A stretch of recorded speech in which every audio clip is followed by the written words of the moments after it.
اب رہ گیا کہ ہمارے علم میں تو قرآن میں ہے کہ ہم نے چند انبیاء کا ذکر آپ سے کر دیا، اکثر کا نہیں کیا۔ قرآن میں صرف 25 انبیاء کے نام آئے ہیں۔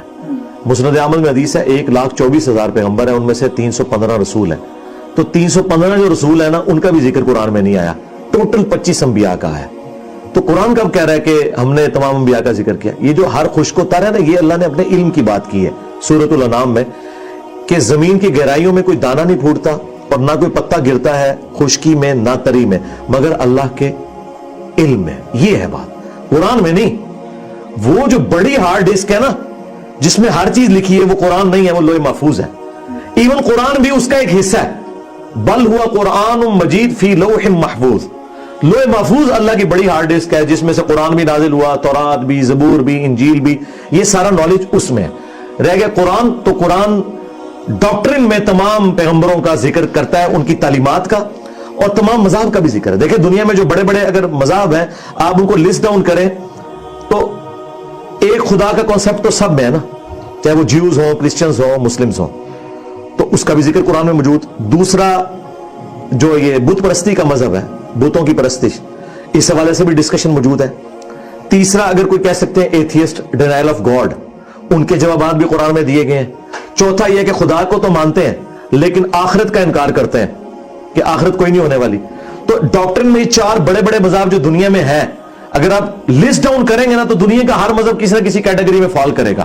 مثلا اگر آپ ہندوؤں کو لیں تو قرآن میں نہ بھی ذکر ہو، بت پرستی والے مذہب میں تو آتا ہے نا۔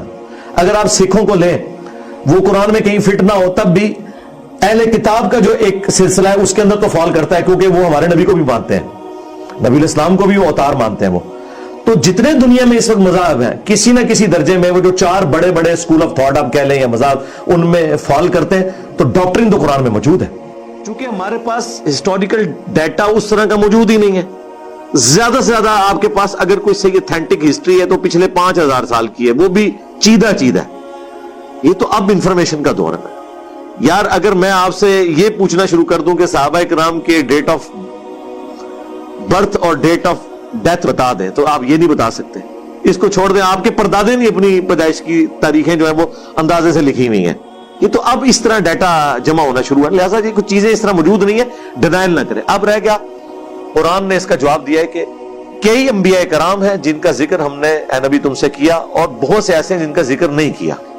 جب ذکر نہیں کیا تو یہ آپ نے کیسے اسیسمنٹ کر لی کہ عرب کے علاوہ اور سرزمین میں پیغمبر نہیں آئے؟ کہیں قرآن نے یہ بات نہیں کی ہے، نہ انکار کیا۔ آپ یہ کہیں کہ قرآن میں صرف عرب کے انبیاء کا ذکر ہے۔ اس کی وجہ یہ ہے کہ نبی علیہ السلام کی بعثت خاصہ مشرکین عرب کی طرف تھی۔ کل کو آپ یہ بھی اعتراض کریں گے کہ عربی زبان میں قرآن کیوں نازل ہوا، ایک ورژن انگلش میں آنا چاہیے تھا، ایک اردو میں آنا چاہیے۔ یہ تو 50 سوال میں بھی آپ کو لکھ کے دے دوں گا۔ اس لیے ہم کہتے ہیں ڈاکٹرن کو آپ سمجھیں، دین کی ڈاکٹرن یہ ہے کہ اللہ تعالیٰ نے اہل عرب کو دنیا کی امامت کا فیصلہ فرما لیا، جس طرح پہلے بنو اسرائیل کو کیا، پھر بنو اسماعیل کو۔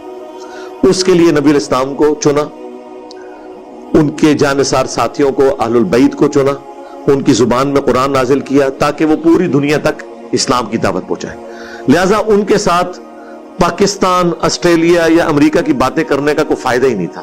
ان سے وہ چیزیں ڈسکس کرنی چاہیے تھی جو ان کے علاقوں سے ریلیٹڈ تھی، جو ان کی زبان میں بات کی جا رہی ہو، انہیں سمجھ آئے۔ اسی لیے آپ دیکھیں قرآن میں جو سائنٹیفک فیکٹس ہیں، جن کی ڈیٹیلز آج ہمیں سائنٹسٹ بتا رہے ہیں، لیکن قرآن کے اعتبار سے وہ پرفیکٹ ہے اس حوالے سے کہ جو کامن آبزرویشن ہے نا، اس میں کافی ساری چیزیں اس زمانے کے لوگ بھی آبزرو کرتے تھے۔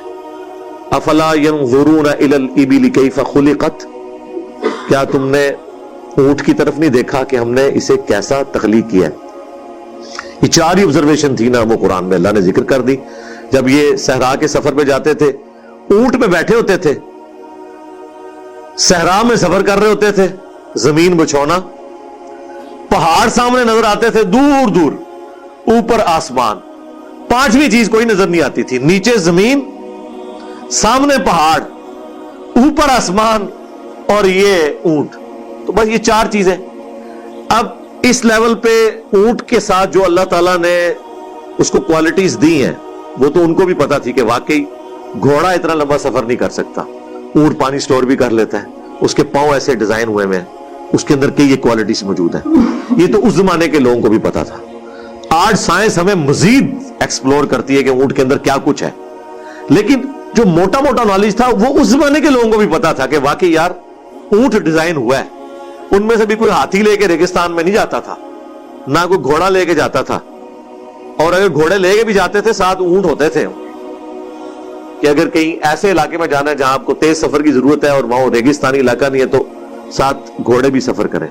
لیکن ان کی پوری کی پوری جو زندگی تھی وہ ڈیپینڈنٹ ہوتی تھی اونٹ اور اس پہ جو لدا ہوا ساز و سامان ہے.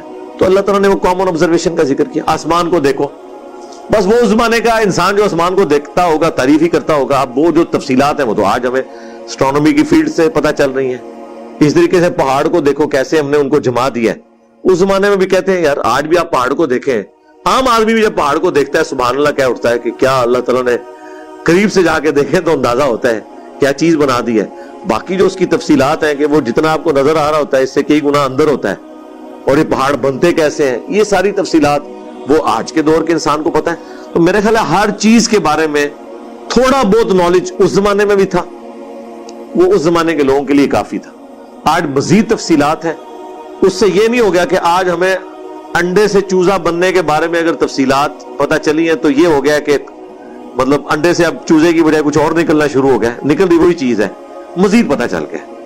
تو یہ اس لیے عرب کے لوگ چونکہ بعثت خاصہ تھی، قرآن میں بھی ہے ام القرا کی طرف آپ کو بھیجا، بستیوں کی ماں مکہ، تاکہ آپ اس میں رہنے والے اور ارد گرد کے لوگوں کو ڈر سنائیں. پھر آہستہ آہستہ جب باہر نکلی یہ چیز تو چونکہ وہ اولین مخاطب تھے اس لیے ان کو امام بنایا گیا. یہ پاسبل نہیں تھا اور نہ یہ اللہ کی مشیت کا تقاضا تھا کہ اتنے ورژنز نازل کیے جاتے. قرآن عربی ورژن میں نازل کر دیا گیا. تو آج پوری دنیا اس سے مستفید ہو رہی ہے الحمدللہ. اس میں کون سے مسئلے والی بات ہے. اب وہ مشہور ترین آیات آ رہی ہیں جن کے اندر اللہ تعالیٰ نے کرسچنز کے جو فرسودہ نظریات ہیں ان کا رد کیا ہے. اس وقت بھی دنیا میں دو طرح کے کرسچنز ہیں. سب سے زیادہ جو دنیا میں کرسچنز ہیں آلموسٹ آپ سمجھ لیں 70% وہ ہیں کیتھولک جو حضرت عیسیٰ علیہ السلام کو اللہ کا بیٹا مانتے ہیں، اور باقی کے جو آلموسٹ سمجھ لیں 25% ہیں وہ ہیں پروٹیسٹنٹ. باقی 5% دوسرے فرقے بھی ہیں لیکن مینلی دو ہی. پروٹیسٹنٹ جو ہیں وہ کہتے ہیں کہ حضرت عیسیٰ علیہ السلام اللہ ہی حضرت عیسیٰ کے روپ میں دنیا میں آیا ہے. یہ بہت بڑے لیول کا کفر وہ کرتے ہیں. دونوں فرقوں کا اللہ تعالیٰ نے یہاں پر رد فرمایا. اس زمانے میں پروٹیسٹنٹ تو موجود نہیں تھے لیکن یعقوبیہ ایک فرقہ تھا، جیکوبائٹس کہلاتے تھے. وہ حضرت عیسیٰ علیہ السلام کو اللہ ہی کا روپ سمجھتے تھے. پروٹیسٹنٹ تو نبی علیہ السلام کے بہت بعد پیدا ہوئے ہیں لیکن نظریات ان کے پہلے سے ایگزسٹ کرتے ہیں. دوسرا کیتھولک میں بھی پہلے جو تثلیث کا عقیدہ تھا 3 خداؤں کا وہ یہ تھا کہ اللہ تعالیٰ خدا ہے، حضرت مریم اور حضرت عیسیٰ علیہ السلام، گاڈ دا ہولی فادر اور مدر اور سن. آج کی جو تثلیث ٹرینٹی ہے اس میں حضرت مریم سلام اللہ علیہا کو انہوں نے نکال دیا ہے. آج کے جو کرسچنز ہیں وہ ٹرینٹی میں ہولی گوسٹ کو بیچ میں شامل کرتے ہیں. ہولی گوسٹ حضرت جبرائیل علیہ السلام. گوسٹ تو ویسے بھوت کو کہتے ہیں لیکن وہ ہولی گوسٹ کہتے ہیں اچھے والا بھوت. حضرت جبرائیل علیہ السلام یعنی فرشتے کے لیے انہوں نے یہ لفظ استعمال کیا ہوا ہے. لقد کفر الذین قالوا ان اللہ هو المسیح ابن مریم. بے شک وہ لوگ کھلا کفر کر رہے ہیں جو یہ کہتے ہیں کہ اللہ ہی عیسیٰ ابن مریم ہے. نعوذ باللہ. وقال المسیح، جبکہ مسیح تو کہا کرتے تھے. اب حضرت عیسیٰ علیہ السلام کے بارے میں اتنا غلط عقیدہ انہوں نے جوڑ دیا تو اللہ تعالیٰ نے چونکہ حضرت عیسیٰ علیہ السلام پیغمبر تھے ان کی طرف سے اللہ تعالیٰ نے خود صفائی پیش کی کہ حضرت عیسیٰ ایسے نہیں تھے. اچھا بعض لوگ اس کی پلی لے کر کہتے ہیں کہ جی انجینئر صاحب جو بابوں کے اوپر بولتے ہیں نا، بابے بڑے اچھے تھے، ان کے جو فالوورز ہیں نا وہ بعد میں خراب ہو گئے. ہم کہتے ہیں کہ حضرت عیسیٰ کی مثال آپ ہمیں اس لیے نہ دیں کہ حضرت عیسیٰ کی صفائی تو اللہ نے پیش کی. اگر اللہ نے ان کی صفائی نہ پیش کی ہوتی اور وہ پیغمبر نہ ہوتے تو ہمیں کوئی آر نہیں تھا کہ ان کی جو تعارف دنیا میں موجود ہے اسی کے مطابق ہم ان کو سمجھتے ہیں. تو دنیا میں جن صوفیاء کے بارے میں آپ نے غلط نظریات پروپیگیٹ کیے ہیں، ان کے ساتھ منسوب کیے ہیں، تو ان کا واحد تعارف تو ان کی کتابیں ہیں، ان کی تعلیمات، ان کے ماننے والے ہیں۔ جب سب چیزیں بتائیں کہ انہوں نے غلط نظریات ہی پروپیگیٹ کی ہیں، تو ہمارا حسن ظن ان کے بارے میں کیسے قائم ہو؟ یا زیادہ سے زیادہ اگر ان کو بچانا ہے تو آپ کہہ دیں کہ یہ ان کی تعلیمات نہیں ہے، پچھلوں نے بگاڑ دی، وہ خود ٹھیک تھے۔ تو وہ خود ٹھیک تھے تو کون سے والے ٹھیک تھے؟ قرآن و حدیث والے۔ تو جب قرآن و حدیث والے وہ ٹھیک تھے، پھر قرآن و حدیث کو ہی پڑھیں گے، ان کی تعلیمات کو ہم نہیں پڑھیں گے۔ تو کہتے ہیں نہیں، آپ اس طرح کریں کہ جو اچھی باتیں ہیں نا وہ لے لیں، بری چھوڑ دیں۔ اچھی باتیں کون سی لیں؟ وہ کہتے ہیں جی جو قرآن و حدیث کے مطابق ہے۔ تو وہ ان سے پھر کیوں لیں؟ وہ تو قرآن و حدیث میں پہلے ہی موجود ہے۔ سوچنے کی بات ہے، کان ایسے کر کے کیوں پکڑے؟ پھر آپ جب تک قرآن و حدیث پڑھیں گے نہیں، آپ کے اندر یہ کمپیٹنسی کیسے پیدا ہوگی کہ کون سی ان کی بات قرآن و حدیث کے مطابق ہے، کون سی خلاف ہے؟ آپ تو جو قرآن و حدیث کے مطابق بھی سمجھے بیٹھے ہیں وہ بھی خلاف ہے۔ آپ نے اگر مزارات، قبروں کے بارے میں مسلم شریف کی احادیث نہیں پڑھی ہوئی کہ قبروں کو پکا مت کرو، ان پہ مت بیٹھو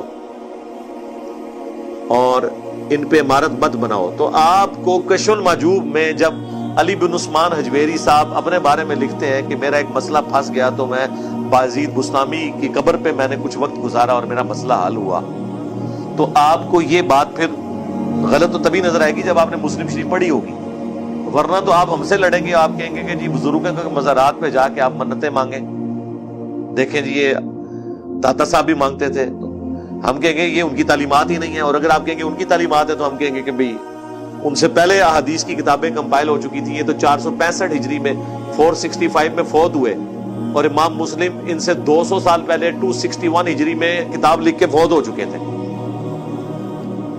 احادیث کی کتاب بخاری اور مسلم میں کتنی احادیث ہیں، میرے اس کے اوپر کئی لیکچرز ہیں۔ تو پھر جب تک آپ قرآن و حدیث نہیں پڑھیں گے آپ کو ان بزرگوں کی تعلیمات کا فالٹ پتہ نہیں چلے گا۔ لہذا بہتر یہ ہے کہ ان کی پرنٹنگ بھی بند کریں، ان کا معاملہ اللہ کے سپرد کریں، اللہ جانے ان کا معاملہ جانے۔ ویسے بھی دنیا میں ان لوگوں کو اس طریقے سے کوئی جانتا نہیں ہے۔ انٹرنیشنل اگر کوئی صوفی ہے نا تو شیخ عبد القادر جیلانی ہے، امام غزالی ہے، یہ لوگ ہیں۔ باقی آپ کو جتنے یہاں مزارات نظر آ رہے ہیں یہ لوکل بزرگ ہیں، لیکن آپ اگر افریقہ میں جا کے پوچھیں سلطان باہو کے بارے میں تو ان کو نہیں پتا ہوگا، ان کا کیا لینا دینا ہے، ان کو کلام باہو کا کیا لینا دینا، وہ پنجابی کے اندر ہے۔ ہاں امام غزالی کی کتابیں چونکہ عربی اور فارسی میں اور انٹرنیشنل زبان تھی، شیخ عبد القادر جیلانی کی کتاب بنیت الطالبین عربی ہے، تو آپ یہ کہہ سکتے ہیں اس میں بھی آپ دیکھیں کہ یہ چیزیں جو تو ان کے خلاف ہیں۔ سب سے پہلی بات تو امام غزالی اور شیخ عبد القادر جیلانی جن دونوں کو یہ تصوف کا امام مانتے ہیں، انہوں نے اپنی کتابوں میں بنیت الطالبین میں اور منہاج اس میں کیمیائے سعادت میں اور احیاء العلوم کے اندر جو نماز کا طریقہ لکھا ہے وہ تو رفع الیدین کے ساتھ لکھا ہوا ہے، بخاری اور مسلم والا۔ آپ لوگ تو پڑھتے ہیں بغیر رفع الیدین کے، اور آپ کہتے ہیں تو مکھیاں مارنا ہے، آپ کدھر جائیں گے؟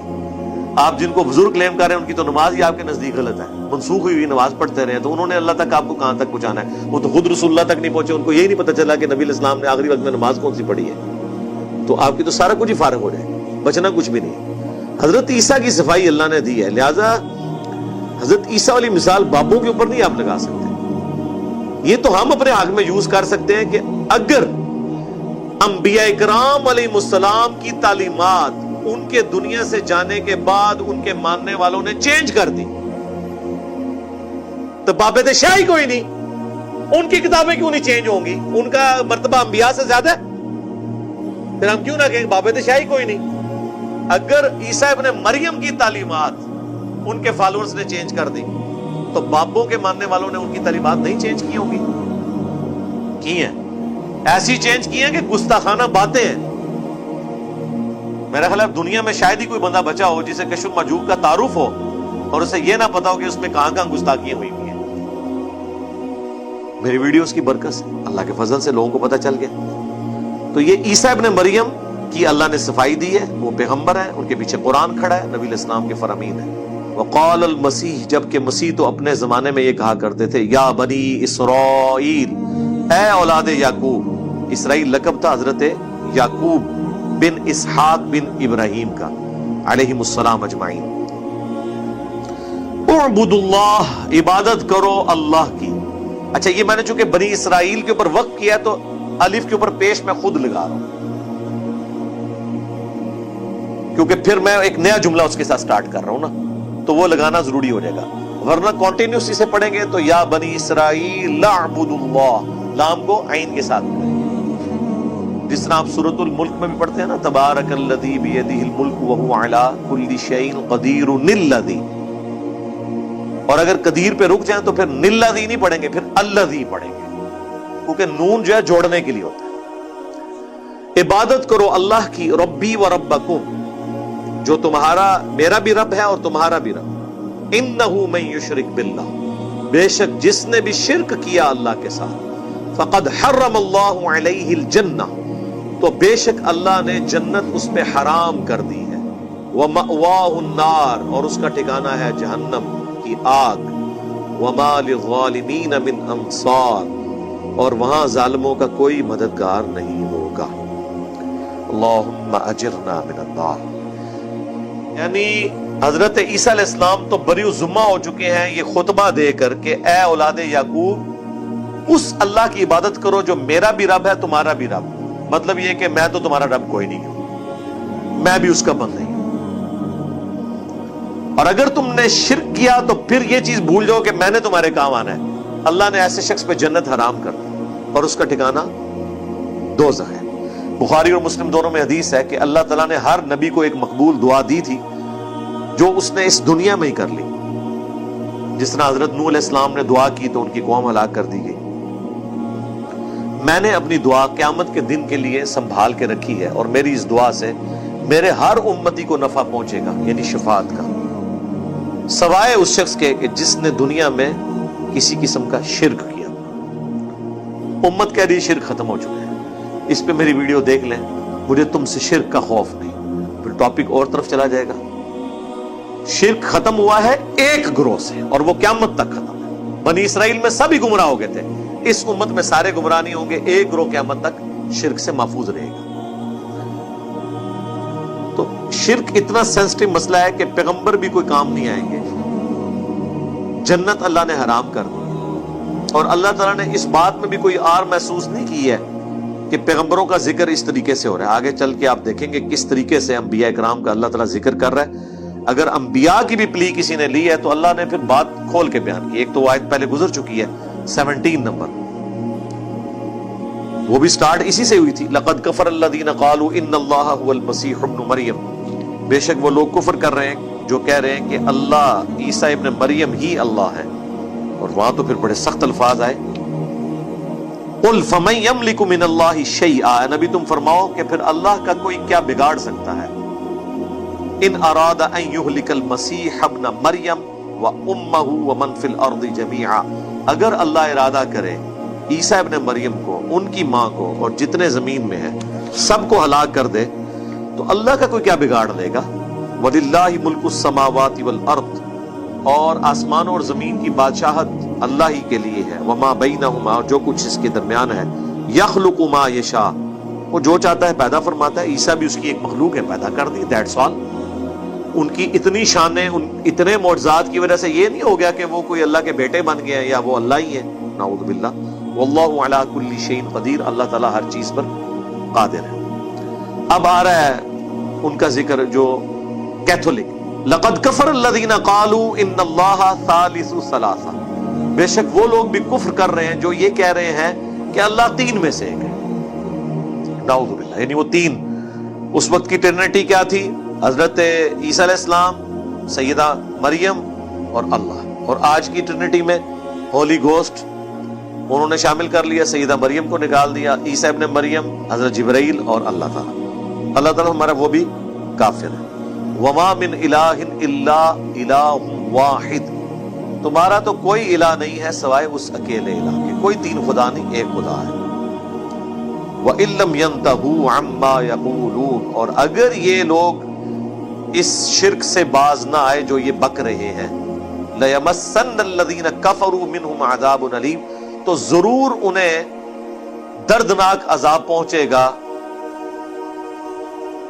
بسبب اس کفر کے جو انہوں نے کیا، اللہ کے ساتھ شریک ٹھہرایا۔ افلا یتوبون الی اللہ، تو کیا یہ رجوع نہیں لائیں گے اللہ کی طرف، ویستغفرون، اور اس سے بخشش نہیں طلب کریں گے اپنے ان غلط عقائد۔ کے عوض واللہ غفور رحیم، اور اللہ تعالیٰ بخشنے والا مہربان ہے۔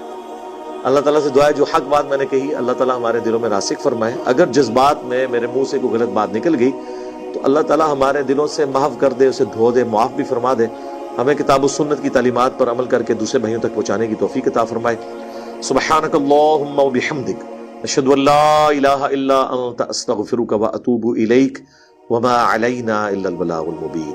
جزاکم اللہ خیر۔